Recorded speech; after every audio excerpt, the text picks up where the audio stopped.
बिस्मिल्लाहिर्रहमानिर्रहीम। अस्सलातु वस्सलामु अलैका या सय्यदी या रसूलल्लाह व अला आलिका व अस्हाबिका या सय्यदी या रहमतल लिल आलमीन। मैं अपने देखने वालों को, चाहने वालों को खुश आमदीद कहता हूँ इस वीडियो में। उम्मीद करता हूँ आप सब भी खुश होंगे। अल्लाह ताला आप सबको खुश भी रखे, खुश व खुरम रखे, आबाद रखे। नाज़रीन कराम, आज एक आपसे बहुत अहम केस डिस्कस करने वाला हूँ। तो उस केस को डिस्कस होने से पहले आप हमारा इस वीडियो को लाइक कीजिए, शेयर कीजिए और बिलखुसूस चैनल को आप सब्सक्राइब करें और शेयर करें। और आपके दोस्त अहबाब हैं जो आपकी फैमिली मेम्बर हैं, उनके मोबाइल से भी आप ज़रूर इस चैनल को सब्सक्राइब कीजिए और बेल का बटन दबाएं ताकि हमारी आने वाली तमाम वीडियोस आप तक पहुंच सके। हमारे चैनल बनाने का मकसद ये है कि लोगों तक अवेयरनेस पहुंचाई जाए, क्योंकि बहुत सारे लोग ऐसे हैं जिसको पट्ठों के मसाइल दरकार हैं, पट्ठों के मसाइल का जो शिकार है। इसके अलावा उनको दर्दें तरह तरह की, लेकिन अवेयरनेस ना होने की वजह से वो बहुत ज़्यादा परेशानियों का शिकार हैं, जिसकी वजह से उनके मसाइल बढ़ते रहते हैं तो उनको आराम नहीं आता। तो अच्छी बात फैलाना एक तो सदका जारी है, लोगों के लिए फ़ायदा होता है और इससे जो करने वाला, जो हम डॉक्टर हजरात हैं, इनको भी एक दिली सुकून हासिल होता है। तो आइए आपको इस केस का आगाज़ करते हैं और आपको बताते हैं कि अच्छा, ये जो मैं आपको केस बता रहा हूँ इसका मैं आगे जाके आपको सारा प्रोसेस बताऊँगा, तो आप ये वीडियो एंड तक ज़रूर देखिएगा। अच्छा नाज़रीन, कुछ लोग हमारे पास आते हैं, डॉक्टर साहब हमारी कमर में बहुत ज़्यादा दर्द है, ना बैठा जाता है, ना इतनी देर खड़ा हुआ जाता है, ना चला जाता है, बस दिल करता है हम लेटे रहें। ठीक है। और फिर कुछ लोग इस तरह भी आते हैं कि उनसे ज़्यादा देर लेटा भी नहीं जाता, खड़ा भी नहीं हुआ जाता, बैठा भी नहीं, बस हर वक्त एक एक हिजानी सी कैफियत रहती है, किसी भी पोजीशन के अंदर बंदा कंफर्टेबल नहीं होता। तो बेसिकली केस बैक पेन का ही होता है। तो हम क्या करते हैं, हम मालिशें करते रहते हैं, घर में गर्म पानी की, गर्म सेक की हम टकोर करते रहते हैं और इसके अलावा हम दवाइयों के ऊपर चलते रहते हैं, जिसकी वजह से हमें आराम नहीं आता। तो आपसे मैं इस केस के अंदर वीडियो में बहुत अहम केस डिस्कस कर रहा हूँ, आप इसको समझिए। और अगर आपके इर्द गिर्द कोई ऐसे लोग हैं, आप उनको ज़रूर बताइए कि खुदारा दवाइयाँ खाने से और मालिशें करवाने से अपना टाइम ज़ाया मत करें। अब मेरी बात ये याद रखिए कि 90%, अगर मैं ये कहूँ कि 99% लोगों को जो बैक पेन है वो अपनी वजह से है, अपनी गलती की वजह से है। सडन जो केस होता है, जो अचानक पेन होती है, वो होता है कोई वज़न उठा लिया है, कोई आप अचानक आपने कोई पोजीशन इस तरह की टेन किया कि आपका मसल पुल हो गया। ये 10% होता है, इससे भी कम होता है। बाकी लोगों के बैठने का अंदाज ठीक नहीं होता। उसके अलावा लोग हर किस्म के मामलात में बेहतियाती करते हैं। अगर वो बाइक राइडर्स हैं, बाइक बहुत गलत चलाते हैं, जिसकी वजह से उसका मसला था। आप सपोज आप देखें, मैं आपके सामने बैठा हूँ, मैं आपको बताने के लिए बिल्कुल सीधा होकर नहीं बैठा, ऐसे नहीं हुआ, बल्कि मैं बैठे ही शुरू से आप देखें मैं अब तक बिल्कुल स्ट्रेट बैठा हूँ। तो हम लोग क्या करते हैं, कभी ऐसे बैठते हैं, कभी ऐसे बैठते हैं। इसके अलावा मल्टीपल कंडीशंस हम लगाते हैं, जिसकी वजह से हमें कमर के ऊपर प्रेशर आ जाता है। अब ये जो केस मैं आपके साथ डिस्कस कर रहा हूँ, ये पेशेंट मेरे पास आया और इसको बैक पेन थी। जब इसका हिस्ट्री ली गई तो इसको डिस्क बल्ज निकले हैं मल्टीपल लेवल के ऊपर बैक पे, L1, L2, L3, L4, L5 and S1। L4, L5 और S1 के ऊपर तो बहुत ज़्यादा इसको डिस्क बल्ज थे। इसके घर के अंदर मिस्त्री लगे हुए थे, घर के अंदर काम हो रहा था कंस्ट्रक्शन का। ये वाला जो पेशेंट है ना, मिस्त्रियों के पीछे, सारी बात है, घर के अंदर ये मर्द हजरात, उन्होंने केयर टेक करनी होती है, तो ये मिस्त्रियों के पीछे भागता था बंदा। तो भाग के जब स्टेयर्स अप डाउन आना, तो हम स्टेयर्स अप डाउन आने से हमारी कमर के ऊपर काफ़ी ज़्यादा प्रेशर आता है, तो जिसकी वजह से उसकी कमर में दर्द बढ़ गई। अब जब इसके घर में मिस्त्री लगे हुए थे तो ये उनके साथ काम करता रहा चंद दिन। इसकी फ़्लाइट थी कुवैत की, अब्रॉड जा रहा था। तो जब उधर गया तो उधर भी जहाँ पे इसकी रिहाइश थी वो भी छत के ऊपर थी, यानी फर्स्ट फ्लोर या सेकंड फ्लोर पर थी। फिर और हैरानगी की बात यह है, एक सोचने की परेशानी की बात यह है कि जो जहाँ पे ये कुवैत के अंदर रह रहा था बंदा, उसके अंदर भी जो है वॉशरूम है वो उससे भी अपस्टेयर के ऊपर है। तो इतने मूवमेंट करने के साथ जो है ना इसका मसला बहुत ज़्यादा बढ़ गया। तो ये बंदा फ़्लाइट लेकर वापस आया, क्योंकि उधर इतना ज़्यादा अच्छा इलाज नहीं है। अल्हम्दुलिल्लाह हमारा मुल्क पाकिस्तान बहुत अच्छा मुल्क है, इधर इलाज बहुत अच्छा है। ठीक है, सर्जरी वगैरह बाहर के मुल्क में भी बहुत अच्छी हैं, लेकिन मैं फिज़ियोथेरेपी के वाले से बता रहा हूँ कि यहाँ पे ट्रीटमेंट बहुत अच्छा है। अब इधर आता है ये बंदा, डॉक्टर के पास जाता है, न्यूरोलॉजिस्ट के पास जाता है, वो बंदा इसको ऑपरेट रिकमेंड कर देता है। यानी जो न्यूरो सर्जन है वो कहता है भाई तुमने हर हालत में ऑपरेट करवाना है। अब इस बंदे से टांग हिल नहीं रही, बंदा हिला नहीं जा रहा, व्हील चेयर पर भी बड़ी मुश्किल बैठता है, कोशिश करता है कि मैं हर वक्त लेट जाऊँ। तो जब ये लेटा रहता है तो बस हिला नहीं जा रहा। 35 ईयर्स एज है, मैं उस बंदे को शो नहीं कर रहा, जस्ट आपको एक बात बता रहा हूँ, यानी कुछ भी नहीं कर रहा। He is unable to move completely. ठीक है, वो बिल्कुल ही मूव करने के काबिल नहीं है, टोटल बेड रिडन है। अब डॉक्टर ने उसको ऑपरेट बता दी, अब वो क्या करें। अब आम बंदा तो कंफ्यूज हो गया, दवाइयाँ वो न्यूरोलॉजिस्ट की खा चुका है। अब उसके बाद वो बंदा डॉक्टर के पास आ चुका है जिसने उसको ऑपरेट रिकमेंड कर दिया। अब एक बंदा जिसके पास जिसके पास पैसे हैं वो बंदा तो ऑपरेट करवा ले, तो जिसके पास पैसे नहीं है वो बेचारा क्या करे, वो ऐसे ही रहे, वो ऐसे ही अपने दर्द को बर्दाश्त करे। कोई तो उसका हल होना चाहिए ना। देखें, दवाई इसका हल नहीं है, और जो ऑपरेशन वो इसका हल तो है, लेकिन ऐसा वो नहीं करवाना चाहिए, क्योंकि एक तो हर एक के लिए अफोर्डिंग भी नहीं होता, मालिश है वो भी नहीं करनी चाहिए। तो फिर हमने इसके लिए जो तरीकाकार सोचा है वो फिजियोथेरेपी सोचा है, और फिजियोथेरेपी में भी इसके मल्टीपल ट्रीटमेंट्स होते हैं। लेकिन फिजियोथेरेपी स्टार्ट करने से पहले हमने इस बंदे का हिजामा किया है। तो जो पेशेंट अपना ट्रीटमेंट हिजामे से स्टार्ट करते हैं उनका सक्सेसफुल रेट बहुत ज़्यादा होता है। ठीक है, तो अब आप वीडियो में आगे देखेंगे हमने इस बंदे का हिजामा किया। हिजामा करने के बाद अगर आप लोगों को भी किसी आपके चाहने वालों को लगाता हूँ वो कोई ऐसी पेन है, तो सबसे पहले वो अपनी कमर का हिजामा करवाएं, वो किसी से भी करवाएं, उसके बाद वो फिजियोथेरेपी करवाएं। हिजामा करवाने से उसकी बॉडी से जितने वेस्ट मटेरियल्स होते हैं वो निकल जाते हैं, जो पेन काज कर रहे होते हैं वो निकल जाते हैं, तो उसकी कमर वैसे 50% रिलैक्स हो जाती है।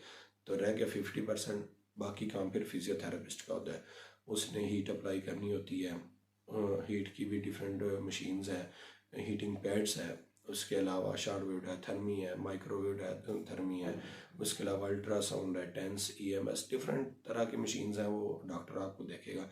सो ऐसे लोग जिनको डॉक्टर ने जवाब दे दिया कि वो ठीक ही नहीं हो सकते सिवाय ऑपरेशन के, तो उनको ऑपरेशन से पहले फिजियोथेरेपी करवानी चाहिए, और फिजियोथेरेपी से भी पहले वो अपना काम हिजामे से स्टार्ट करें। तो ये जो पेशेंट हमने दिखाया है इसका पहले हमने हिजामा किया, हिजामा पूरी बॉडी का करने के साथ फिर हमने इस पेशेंट को हीट वगैरह अप्लाई की है, हीट अप्लाई कर रहे हैं अभी।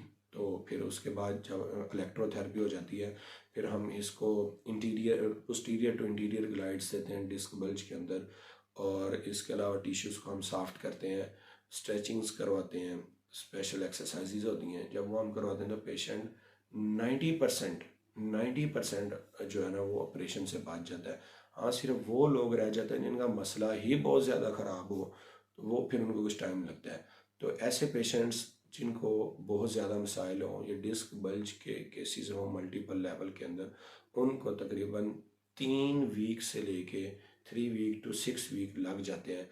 तो ऐसे पेशेंट्स उनको हम्बलनेस के साथ काम करना चाहिए। और एक मेरी बात याद रखें, आप मेडिसिन वगैरह लें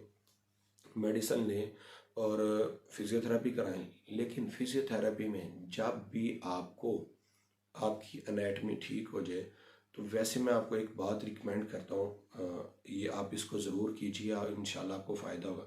जब आपकी एनाटमी फिजियोथेरेपी से ठीक हो जाए तो कुछ देर के लिए अपने होमियो के जो डॉक्टर है ना, होम्योपैथिक डॉक्टर, उसको आप ज़रूर कंसल्ट कीजिए, जो अच्छा डॉक्टर हो। हर होम्योपैथी का डॉक्टर मर्ज़ नहीं पकड़ सकता, इसमें जो काबिल डॉक्टर हो उसको आप होम्योपैथी का कोर्स करें, उसको अपना मसला बताएं, वो आपको मिनरल्स वाइटामिन्स जो होते हैं, नीड्स होती हैं, वो कंप्लीट कर देता है।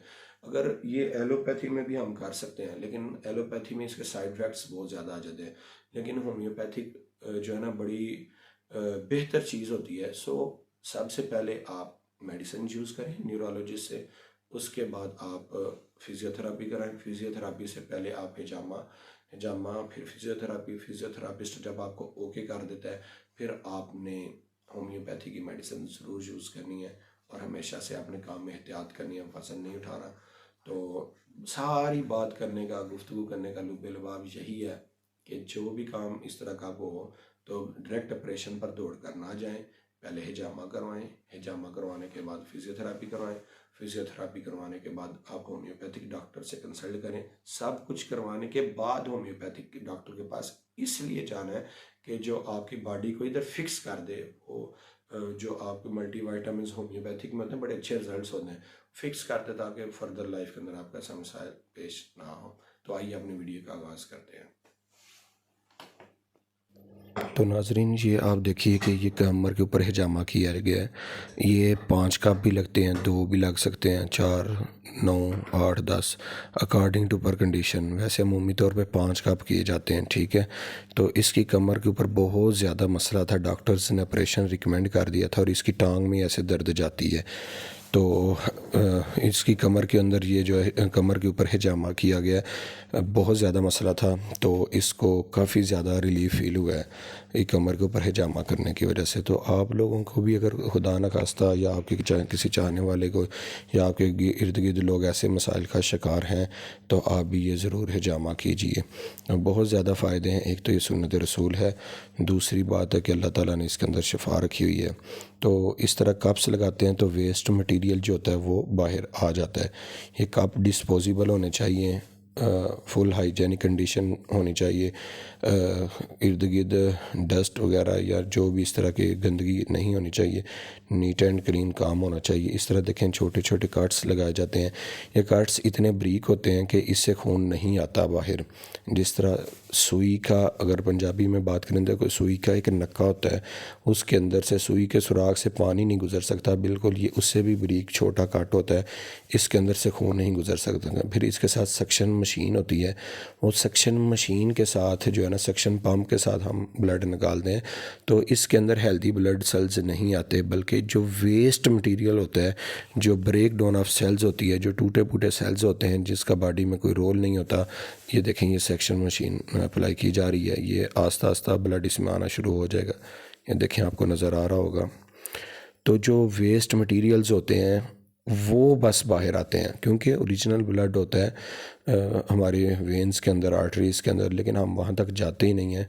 ये सिर्फ स्किन के लेवल तक रहा जाता है। तो जो स्किन की जो टोनिसिटी होती है, जो खिंचाव होता है, जो उसकी हार्डनेस होती है, स्टिफनेस होती है, ये उसको ब्रेक करता है। देखें ब्लड ही एक टाइटनेस क्रिएट करता है ना, तो जब हम वेस्ट मटेरियल्स ब्लड जब हम वैसे निकाल देंगे तो 50% खिंचाव हमारा वैसे ही कम हो जाता है। फिर जब हिजामे से में रिलीफ हो जाता है, फिर हम कुछ हीटिंग पैड्स या हीट अप्लाई करके, कुछ मशीनें लगा के, कुछ स्पेसिफिक एक्सरसाइजेज होती हैं वो करवा के, तो हम इधर डिस्क बल्ज वगैरह को कम कर सकते हैं। तो ये इस तरह आपको ये सारा नज़र आ रहा होगा। इसकी कमर के ऊपर ये 12 कप्स अप्लाई किए गए हैं, तकरीबन T10 से लेके L5 तक। देखें ये सारा जो है ना वेस्ट मटेरियल है। हाइजेनिक कंडीशन का फुल ध्यान रखा जाता है। इसमें हिजामे में सिर्फ आपको इस कमर का ही फ़ायदा नहीं होगा, बल्कि हिजामा सुन्नत इलाज है, और मल्टीपल जो डिजीज़ हैं उनसे इसको क्योर होता है। तो इस तरीके से ये किया जाता है, अगर आपको नज़र आ रहा होगा। एक तो सुन्नत इलाज है, इसके अंदर वैसे भी फ़ायदा है। तो अगर आपके इर्द गिर्द लोग हैं तो उनको फिज़ियोथेरेपी से पहले ये हिजामा ज़रूर करवाना चाहिए। हर बंदे का इतना खून नहीं निकलता, अपनी अपनी कंडीशन, स्किन की कंडीशन होती है। देखें इधर इस तरह पहले कप्स लगा दिए जाते हैं, बाद में उसको किया जाता है, कट लगाए जाते हैं इस तरीके से। हैंड में ग्लव्स आपने ज़रूर यूज़ करने हैं और बाद में स्प्रिट या सैनिटाइज़र या कोई भी एंटीसेप्टिक मटेरियल आपने आपको कमज़ोरी हो ज़रूर अपने हैंड पे लगाना है। पेशेंट को भी आपने एंटीसेप्टिक चीज़ प्रोवाइड करनी है इसके ज़ख्म पे, कट्स के ऊपर, ताकि किसी किस्म का भी इन्फेक्शन ना हो। ये कप्स को भी लगाने का एक मखसूस टाइम होता है, एक दौरानिया होता है जिसके अंदर हम ये कप लगा सकते हैं। अगर ये कप ज़्यादा देर लगे रह जाए तो ये छाले भी बन जाते हैं। सो ये बहुत ध्यान से करना चाहिए और किसी माहिर से ये करवाना चाहिए, हर एक से नहीं करवा लेना चाहिए। 2-3 दिन मैं कुछ नहीं करता दर्द में, भुख मर जाती पीने की तो। हम दुआ करते हैं कि अल्लाह ताला आप सबको खुश रखे, सेहत दे, ज़िंदगी तंदुरुस्ती दे। तो एक बात हम वैसे भी सोचते हैं कि बीमारी से इतना डर नहीं लगता, डॉक्टर से डर लगता है। उसकी वजह ये होती है, मैं तो खुद कहता हूँ डॉक्टर से हमें डरना चाहिए। उसकी वजह ये होती है कि डॉक्टर बिल्कुल एक कारीगर की तरह होता है। कारीगर चाहे चीज़ को संवार दे चाहे बिगाड़ दे।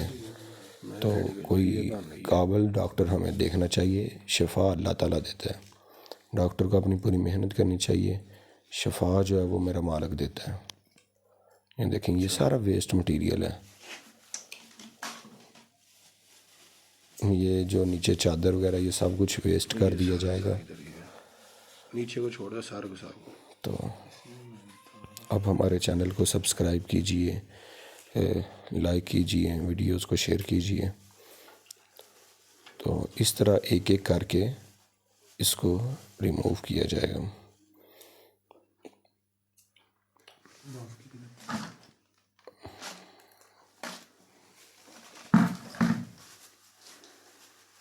अब ये इधर 12 कप लगे थे कमर जो आपको नज़र आ रही है। तो जब इस बंदे का इतना खिंचाव था कि इससे हिला भी नहीं जाता था, मूव ही नहीं कर सकता था। 2-3 बंदों ने लाके इसको, उसकी पोजीशन को हमने उल्टा किया है, क्योंकि कप तो हमें उल्टा करके करने थे ना। तो अब जब इतना वेस्ट मटेरियल निकल गया है, स्किन के अंदर जो स्वेलिंग थी वो निकल गई है, तो खिंचाव या जुकड़ाव वैसे ही आधा ख़त्म हो जाता है और वर्टिब्रास के ऊपर से प्रेशर काफ़ी हद तक रिड्यूस हो जाता है। किसी को क्या पता कौन है, हमें आपकी शक्ल थोड़ी दिखानी है। तो अगर आप या आपके किसी इर्द गिर्द दोस्त को ये मसला है, घर के किसी अफराद को मसला है, तो वो किसी काबिल डॉक्टर से हिजामा ज़रूर करवाएं। इस हिजामे के सेशन के बाद इसके फ़िज़ियोथेरेपी के प्रॉपर सेशन होंगे, जिसके अंदर हम हीट और स्पेशल एक्सरसाइजेज होती हैं जो लगता है इंशाल्लाह ऐसे ही वो हम करवाएंगे। मोबिलाइजेशंस होती हैं वो डॉक्टर ही करवा सकता है, वो भी हम फर्दर वीडियोस में बताएंगे। अगर आपका भी कोई ऐसा मसला है आप कमेंट कीजिए, हम आपको उसका वीडियो, हम उसका सारा आप एक केस देख के फिर आपको वीडियो हम बना कर बता देंगे। तो अगर आपके इर्द गिर्द भी किसी को ऐसे मसाइल हैं तो वो ये चीज़ अप्लाई करें घर में, तो इंशाल्लाह बेहतर हो जाएंगे। लेकिन बहुत ध्यान से, लेकिन ये वीडियो सिर्फ हम उनके लिए बना रहे हैं कि जो फिज़ियोथेरापिस्ट को अप्रोच नहीं कर पाते। लेकिन ऐसे लोग जो फिज़ियोथेरेपिस्ट को अप्रोच कर लेते हैं उनके लिए यही है कि वो फिज़ियोथेरेपिस्ट से सब काम करवाएं।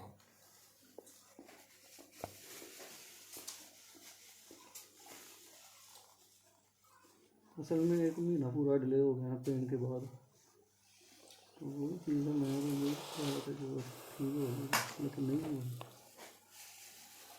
तकरीबन ये जो पेशेंट को कर रहे हैं, तकरीबन ये 1.5 से पौने 2 घंटे लगे इस पेशेंट को सारे हिजामे के लिए। वैसे तो आधे घंटे में हो जाता है, डिपेंड करता है कि आप कप कितने लगाते हैं। लेकिन मैंने आप सर्च किया कि ये बंदा हिल भी नहीं सकता था, डॉक्टर ने इसको ऑपरेशन रिकमेंड कर दिया था, तो इस वजह से इसका काम ज़्यादा किया है। तो इंशाल्लाह ये बेहतर हो जाएगा। अच्छा नाज़रीन, बहुत अहम चीज़ ये देखिए, आपको हिजामे के साथ ब्लैक निशान नज़र आ रहा होगा।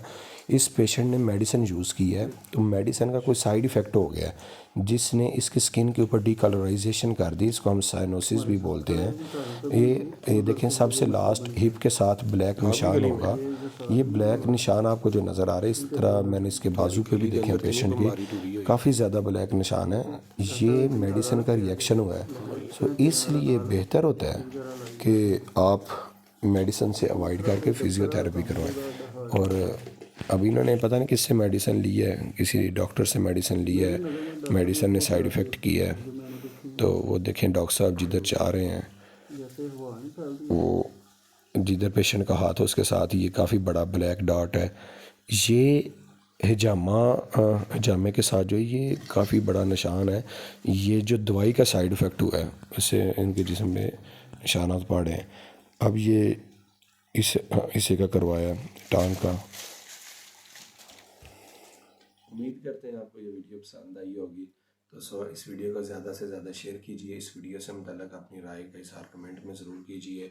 अल्लाह ताला आप सबको खुश रखे, जहाँ भी रहें, जैसे भी रहें, खुश रहें और खुश रखें। अल्लाह की राह में सदका ज़कात ज़रूर दीजिए, ये परेशानियों को दूर करता है। मुस्कुराते रहिए, ये सुन्नत रसूल है। अस्सलाम वालेकुम रहमतुल्लाहि।